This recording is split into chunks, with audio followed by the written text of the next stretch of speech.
Hello friends. आज मैं आपको बताने वाला हूँ कि हम लोग इंग्लिश क्यों नहीं सीख पाते। क्योंकि हम में से अक्सर लोग कई सालों से इंग्लिश पढ़ रहे हैं। जैसे मैं क्लास 6 से इंग्लिश पढ़ रहा हूँ। This is a book. ये सबसे पहला सेंटेंस मैंने पढ़ा था क्लास 6 में।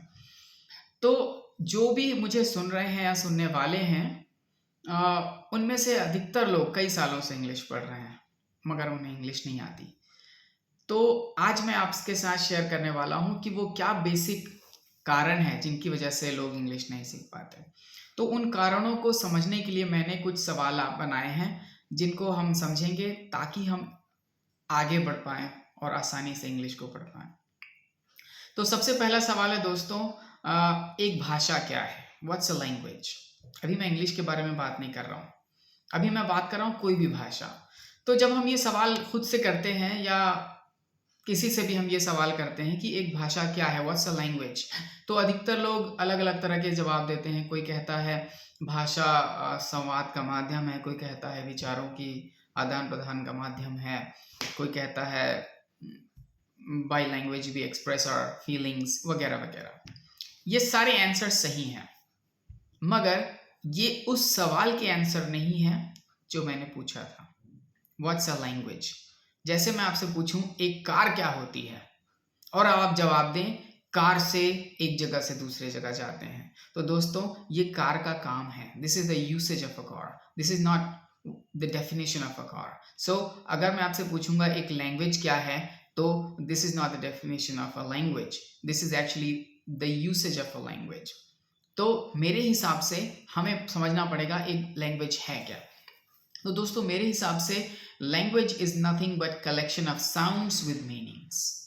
मेरे हिसाब से लैंग्वेज यानी कि भाषा ध्वनियों का कलेक्शन है, जिन ध्वनियों का मीनिंग होता है। अगर हम इस तरीके से पढ़ेंगे तो हमारे लिए लैंग्वेज आसान हो जाएगा।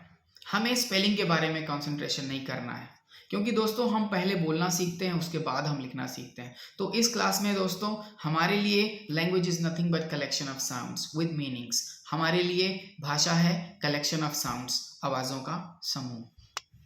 तो अब आपके मन में सवाल पैदा हो सकता है कि what about the written language? लिखित भाषा के बारे में क्या कहना है?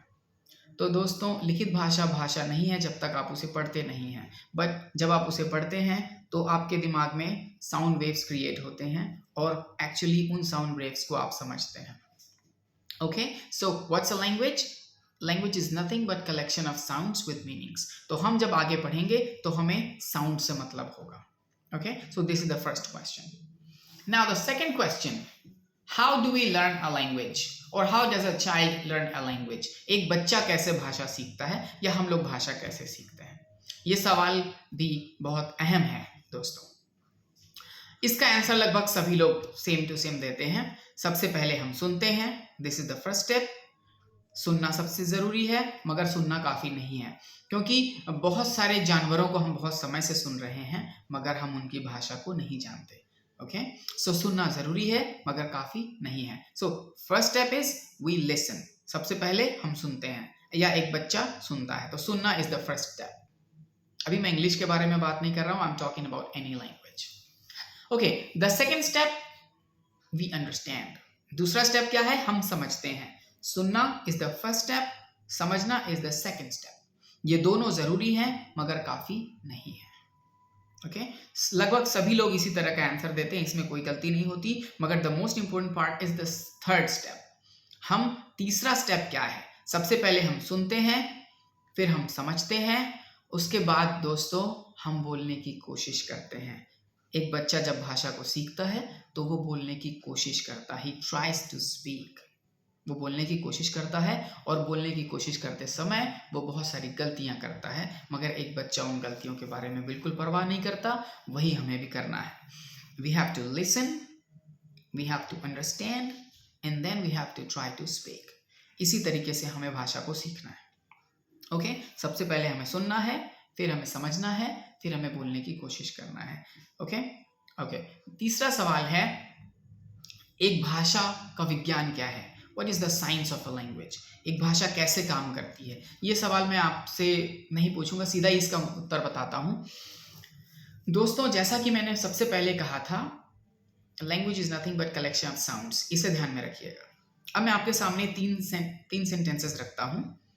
First sentence, I am Mohammad Afroz. Okay, I am Mohammad Afroz. दूसरा सेंटेंस है, आई कैन स्पीक हिंदी, मैं हिंदी बोल सकता हूं। I am Mohammad Afroz, I can speak Hindi. और उसके बाद एक सेंटेंस है दोस्तों, आई हैव अ गन। अब अगर हम तीनों सेंटेंसेस को देखते हैं तो ये तीनों सेंटेंस शुरू होते हैं आई के साथ।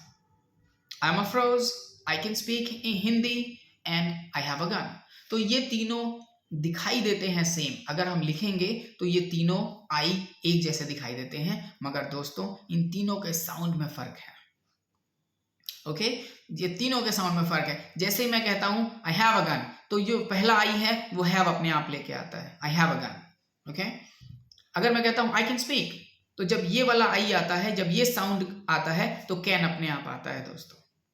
जब मैं कहता हूं आई एम अफरोज, तो आई अपने आप एम को लेके आता है। इसका मैंने नाम रखा है the first sound rules the sentence. तो इस कोर्स में हमें अपने आप को पहला साउंड सिखाना है।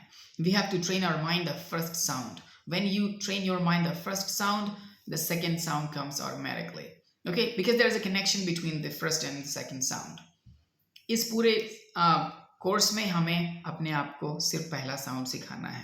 हिंदी में भी ये होता है, मैं जा रहा हूं, जब मैं ये वाला माई कहता हूं, मैं रहा हूं अपने आप आता है। There is a connection between the two. Okay, so हम सबसे पहला सवाल फिर से दोहराता हूं दोस्तों, what's a language? Collection of sounds with meanings. आपके लिए भाषा कलेक्शन ऑफ साउंड्स है। ओके, हम कैसे सीखते हैं? सुनकर, समझकर और बोलने की कोशिश करके। यहां भी हमें we have to try to speak. हमें सुनना है, समझना है और बोलने की कोशिश करना है। एक बच्चा कभी भी सेंटेंसेस नहीं बनाता। हम में से अक्सर लोग जब इंग्लिश पढ़ते हैं तो हम सेंटेंसेस बना रहे होते हैं, हम लंबे लंबे पैसेजेस बना रहे होते हैं। इस वजह से हम लड़खड़ा जाते हैं। ओके, क्योंकि दोस्तों हमारी हिंदी बहुत अच्छी हो चुकी होती है, और जब हम हिंदी बोल रहे होते हैं तो बहुत अच्छे अच्छे सेंटेंसेस बोल रहे होते हैं, और वैसा ही हम इंग्लिश बोलना चाहते हैं, इसलिए हम मिस्टेक करते हैं। क्योंकि हम सीखने के प्रारंभिक स्तर में एक्सपर्टीज चाहते हैं, वो मुमकिन नहीं है दोस्तों।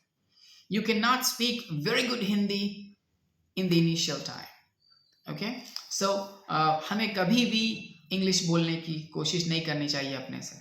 ओके, हमें सुनना है, समझना है, बोलने की कोशिश करना है। जो हम सुनेंगे, जो हम समझेंगे, वही हमें बोलने की कोशिश करना है दोस्तों। Okay. Now the fourth question. ये बहुत अहम क्वेश्चन है और बहुत अच्छा क्वेश्चन है। इसको सुनकर आप लोगों को अच्छा लगेगा।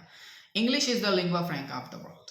इंग्लिश दुनिया में सबसे ज्यादा बोले जाने वाली भाषा है और लिंगुआ फ्रैंका है। लिंगुआ फ्रैंका का मतलब होता है दोस्तों, दो अलग अलग भाषा बोलने वालों के बीच में ब्रिज का काम करती है। जैसे मैं अफरोज एक हिंदुस्तानी हूं, मैं हिंदी बोलता हूं, and I have a friend in Egypt. मेरा एक दोस्त है मिस्र में, वो अरबिक बोलता है, but when we talk in English. जब हम बात करते हैं, हम इंग्लिश में बात करते हैं। तो English is the lingua franca, it bridges the gap. Okay, so ये सब हर किसी को पता है कि इंग्लिश दुनिया का लिंगुआ फ्रैंका है, मगर इंग्लिश दुनिया का लिंगुआ फ्रैंका क्यों है, इस पे मैं आज बात करने वाला हूं दोस्तों। इंग्लिश दुनिया का लिंगुआ फ्रैंका इसलिए है क्योंकि दुनिया की सबसे आसान भाषा है। मैंने बहुत सारी भाषाएं सीखने की कोशिश की है। English is the easiest of all languages. दुनिया का सबसे आसान भाषा है, इसमें कुछ भी नहीं है सीखने को। आपको जानकर हैरानी होगी कि इंग्लिश में सिर्फ 3 शब्द होते हैं जिन्हें आपको मास्टर करना होता है। वो 3 वर्ड हैं, to have, to be and to do. To have का मतलब होता है पास होना, टू बी का मतलब होता है होना, एंड टू डू का मतलब होता है करना।